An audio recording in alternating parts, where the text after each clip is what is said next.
What's going on, everyone? So I was glued to my TV this afternoon watching NBA Today on ESPN, and let me tell you, the panel absolutely exploded when they started discussing what happened with the Warriors last night. I mean, we're talking about a segment that was supposed to be about Golden State getting a big win over the Magic to get back to 500. It turned into this massive conversation about Draymond Green, Steve Kerr, the future of the franchise, and then, and this is what really shocked me, they pivoted into discussing whether Klay Thompson could actually return to the Warrior. Like, I'm sitting there watching, my jaw is on the floor, because the way they were connecting all these storylines together made so much sense once you heard them lay it out. Let me walk you through everything that went down on the show, because this is way deeper and more complicated than just a simple heated argument between a coach and a player.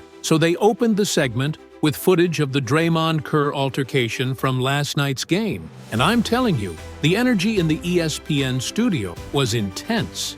You could see it in everyone's faces. This wasn't just another basketball story. This was something that could fundamentally alter the trajectory of the Golden State Warriors moving forward. They showed the clip multiple times from different angles, and every time you watch it, you catch something new. Draymond sitting there on the bench sipping water, Steve Kerr approaching him and clearly upset about something, and then this back-and-forth escalation that lasted about 20 to 30 seconds of just heated exchange. The thing that really stood out to the panel was how uncomfortable everyone else on the Warriors bench looked during this confrontation. Trace Jackson-Davis, Quinton Post, all the other players just sitting there twiddling their thumbs, not knowing what to do or where to look.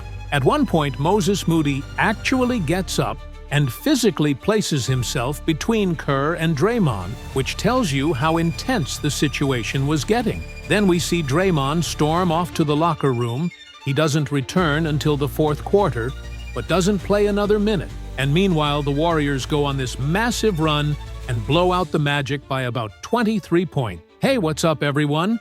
1 second before we dive in, that like button right there, hit it now. Takes literally 1 second, but makes a massive difference in growing this channel and reaching more fans. Just smash that like real quick. Every like pushes this video further, so do me that favor right now. Stephen A. Smith was going off about this situation, and I mean really animated, pounding the desk and everything. He was making this passionate argument about how this isn't just about one isolated incident. It's about a pattern of behavior from Draymond that has repeatedly overshadowed big Warriors moments throughout his career. Here they are getting a crucial win to get back to 500. Moses Moody has a career night. Jimmy Butler looks fantastic. Steph is doing Steph things.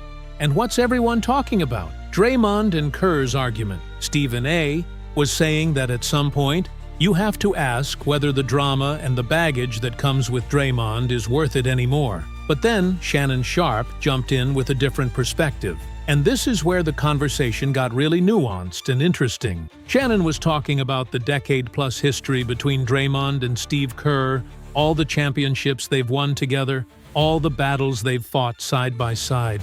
He was making the case that this is just what happens sometimes between competitors who care deeply about winning. They get heated, they argue, they hash things out, and then they move on like professionals. Shannon showed these old photos of Draymond and Kerr from their championship years, emphasizing that this relationship has survived way worse than one sideline argument. Mad Dog Russo had this take that I thought was really sharp. He said that the real issue isn't the argument itself, it's what happened after Draymond left. The Warriors looked absolutely phenomenal without him on the floor. Defensively, they were locked in. They held the Magic under their scoring average. They were moving the ball beautifully, and they didn't have to deal with Draymond's turnover issues. Mad Dog was asking this provocative question: are the Warriors actually better without Draymond Green at this stage of his career?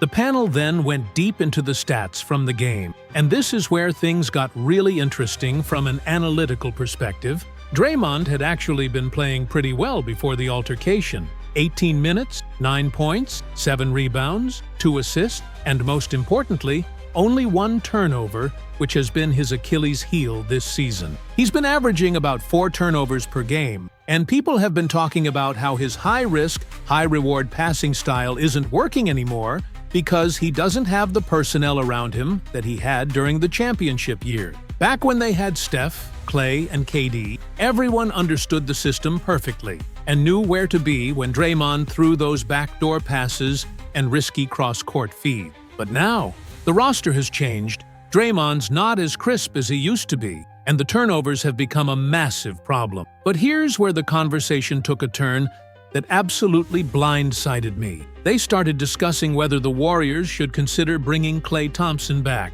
And at first I thought they were joking, like this was just some wild hypothetical they were throwing out there for entertainment value. But the more they talked about it, the more I realized they were actually serious about this possibility. And the reasoning behind it started making a lot of sense once you heard all the factors involved. Malika Andrews brought up how Klay's situation in Dallas has been difficult this season. The Mavericks are struggling way more than anyone expected. Klay's individual performance has been inconsistent, and there are reports suggesting he's not entirely happy with how things have played out since he left Golden State. The way Malika was describing it, Klay left the Warriors feeling undervalued and disrespected by the front office during contract negotiations, but now that he's experiencing life on a different team, maybe he's realizing that the grass isn't always greener on the other side. Stephen A. jumped in here talking about legacy and how Klay Thompson finishing his career anywhere other than Golden State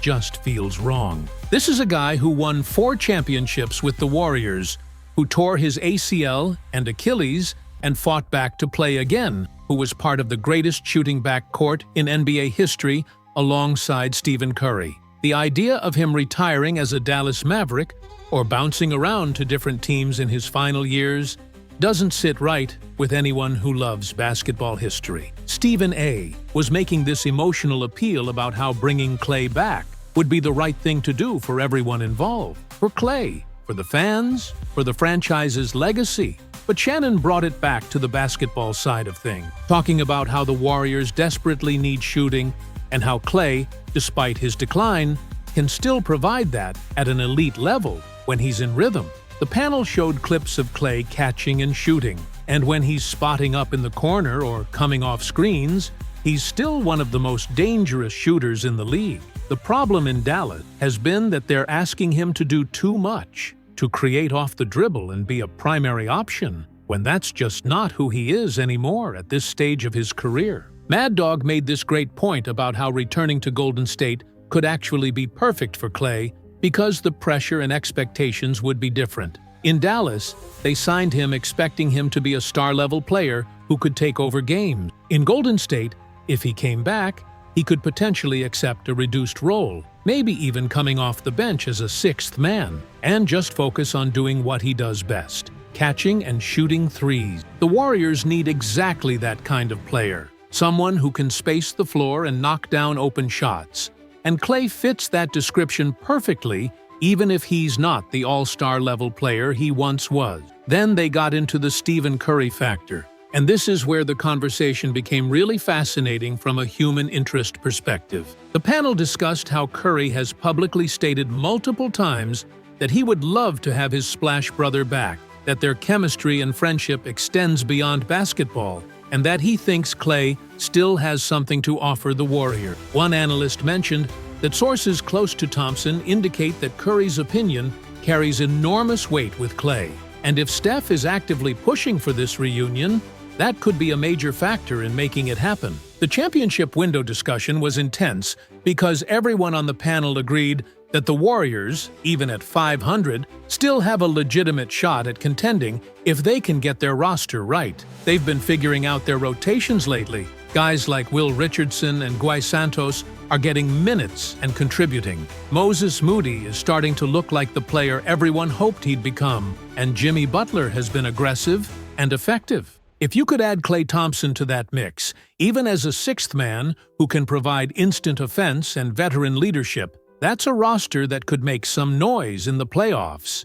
They showed highlights from last night's game to emphasize the point about the Warriors' potential. Moses Moody had 20 points on 8 of 11 shooting, including 3 of 6 from three-point range. and he looked confident and comfortable in the starting lineup. Stephen Curry had 26 points and 6 assists, despite starting 0 for 5 from 3, which just shows his ability to impact the game even when his shot isn't falling early. Jimmy Butler had 21 points on 6 of 7 free throw shooting, being aggressive and attacking, not turning the ball over. Brandon Podziemski has been on this incredible 3-game stretch, where he's playing with confidence, shooting around 40% from 3, getting on the floor for loose balls, and just hustling his tail off every possession. The panel was discussing how this Warriors team, when they're playing the right way, can still be really dangerous. They had 60 points in the paint last night. They got to the free throw line 22 times. They crashed the offensive glass aggressively with Quinton Post grabbing 12 rebounds in 25 minutes. This doesn't have to be a live or die by the 3 team anymore.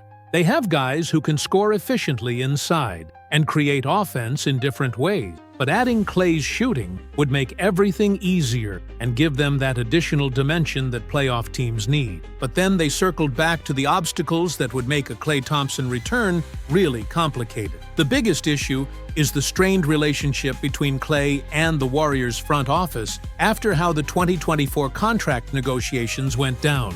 There's clearly some hurt feelings and resentment there, and healing that relationship wouldn't be easy. Stephen A. was talking about how egos and pride can get in the way of what makes basketball sense, and both sides would have to swallow their pride and move past what happened for this to work. The financial and salary cap complications were another major discussion point. Shannon brought up how the Warriors are already over the luxury tax.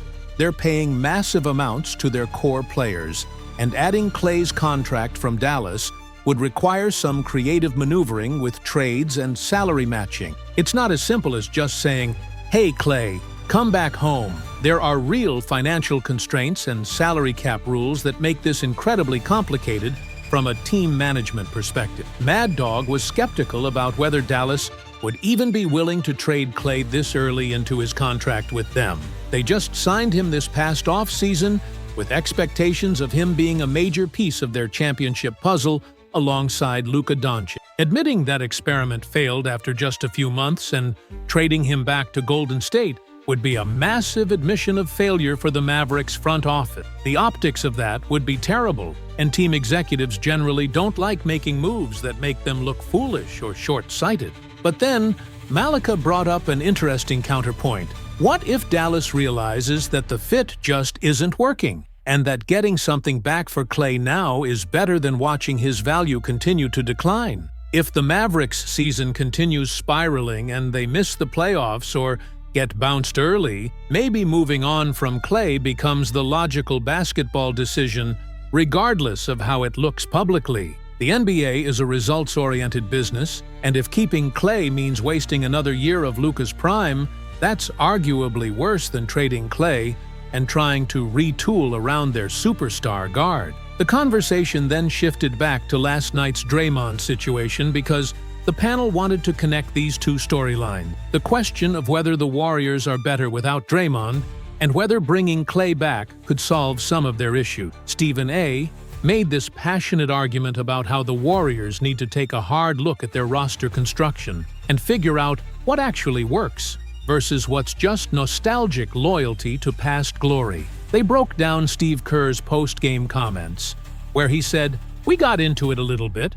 Obviously, we had it out a little bit. Draymond made the decision to go back to the locker room to cool off. He wasn't going to go back in the game after that. The guys played great. I'm proud of the team. Nothing more to discuss on my end." The panel was analyzing his body language and tone, noting that Kerr seemed genuinely annoyed with Draymond rather than just brushing it off as no big deal. When reporters kept pressing him about it, Kerr eventually said, "We need Draymond," and talked about how important he is to the team. But there was a noticeable lack of enthusiasm in how he said it. Draymond's response was predictable. Basketball happened, tempers spilled over.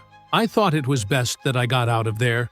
Everybody's good. We move forward. Shannon was pointing out how Draymond has become excellent at diffusing these situations because he's had about 1 million opportunities throughout his career to do exactly that. He knows the right things to say to make it seem like no big deal. But at some point, you have to wonder whether these incidents are taking a toll on the team's chemistry and their ability to focus on basketball. What really fascinated me about the NBA Today discussion was how they kept coming back to this central question. What is the Warriors' identity at this stage?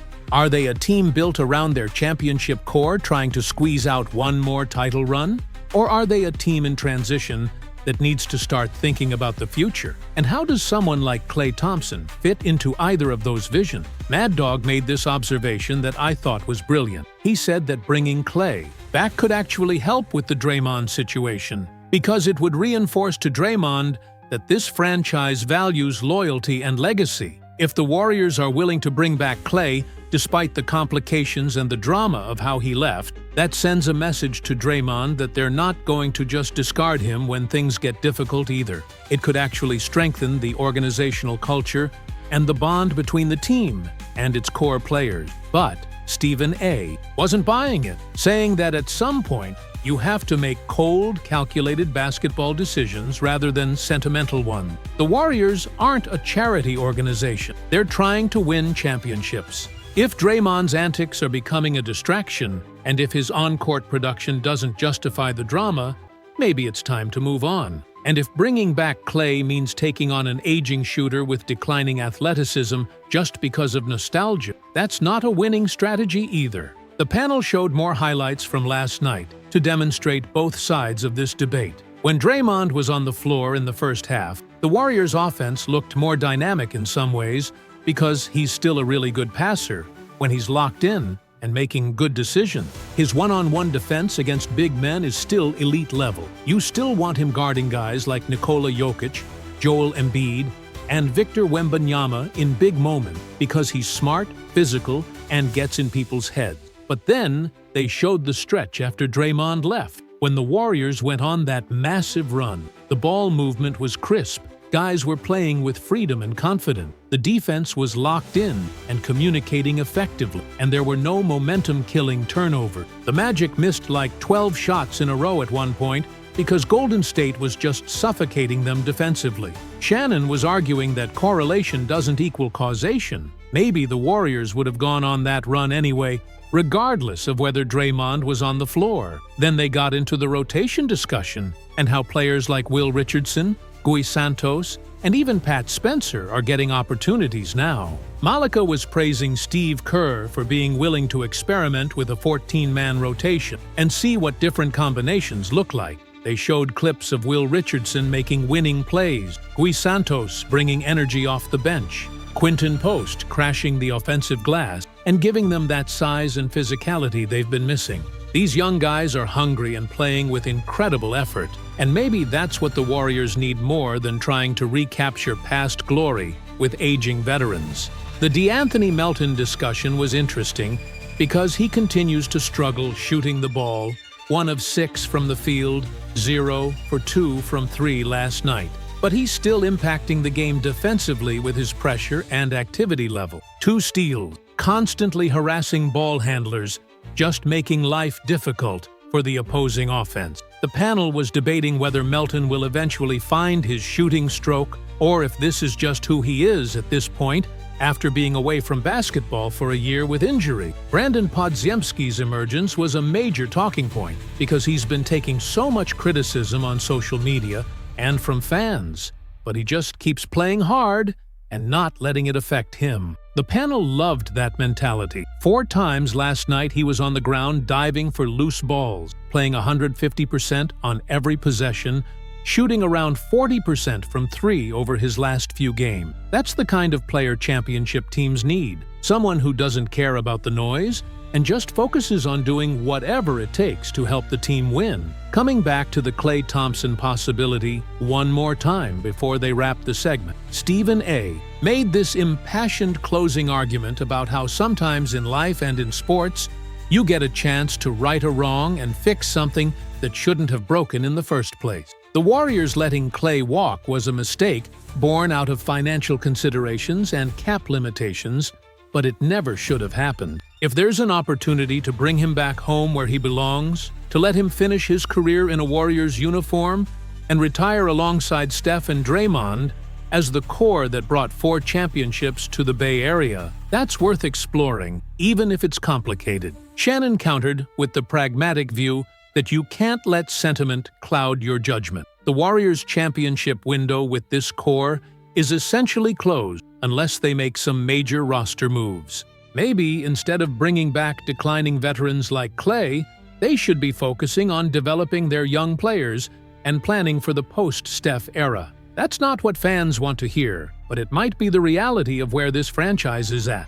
The segment ended with the panel debating what the Warriors should prioritize at the trade deadline. Do they make a move to consolidate some of their young assets and try to get one more star-level player to pair with Steph? Do they focus on getting shooting and perimeter defense, even if it means trading away future draft picks? Do they stand pat and see if the current roster can figure things out now that the rotations are settling? Or do they blow it up and start the rebuild while Steph still has trade value? What really stuck with me after watching this entire NBA Today segment was how interconnected all these storylines are. The Draymond-Kerr situation affects team chemistry and rotation decisions. The possibility of Klay returning impacts how they think about roster construction and their championship timeline. The emergence of young players like Moses Moody and Brandon Podziemski creates different strategic options. Every decision the Warriors make has ripple effects on every other decision. And look, I know this sounds crazy, and maybe it's just media speculation with no real substance behind it, but after watching that entire discussion, I'm genuinely wondering if Klay Thompson returning to Golden State is more realistic than anyone thinks. The Mavericks are struggling, Klay's not happy, the Warriors need shooting, Steph wants him back, and sometimes in the NBA, things that seem impossible at first end up happening because all the right factors align at the right time. The Warriors are at this fascinating crossroads where they could go in multiple directions. They could double down on trying to win now with their core and bring Klay back as part of that push. They could trade Draymond if his behavior becomes too much of a distraction and rebuild around Steph and their young players. They could stand pat and hope that continuity and better health lead to better results. There's no obvious right answer, which is what makes this so compelling to watch unfold. So, what do you guys think? Is bringing Klay Thompson back pure nostalgia and sentiment, or could it actually make basketball sense? Should the Warriors trade Draymond after incidents like last night, or is he still too valuable to let go? And are we watching the final season of the Warriors' championship core, or can they squeeze out one more magical playoff run? Let me know in the comments, because after watching NBA Today break all this down, I'm more confused than ever about what the right move is for Golden State. And I think that's exactly the point. There are no easy answers when you're trying to balance winning now versus planning for the future.